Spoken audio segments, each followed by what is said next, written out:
ലോകത്തിലെ എല്ലാ മുസ്ലിം രാജ്യങ്ങളിലും 57 മുസ്ലിം രാജ്യങ്ങളുണ്ട്.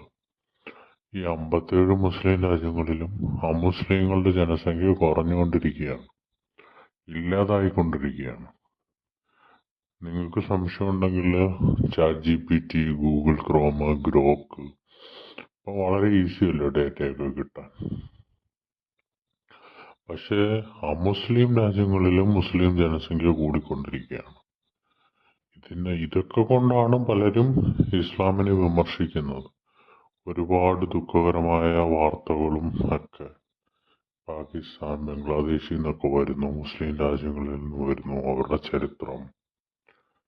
അപ്പോൾ ഇതിനെ ഇസ്ലാമോഫോബിയ എന്നൊന്നും വിളിച്ചിട്ട് ഒരു മറയുണ്ടാക്കാൻ പറ്റില്ല. ഇതൊരു യാഥാർത്ഥ്യമാണ്, പരിശോധിക്കപ്പെടുന്ന ഒരു വസ്തുത തന്നെയാണ്. ഇതിൻ്റെ കാര്യകാരണങ്ങളൊക്കെ എന്തൊക്കെയാണ്, മനഃശാസ്ത്രപരമായിട്ട് എന്താണ് ഇതിനകത്ത് വരുന്ന പ്രശ്നം, അങ്ങനെയൊക്കെ ഉള്ളത്.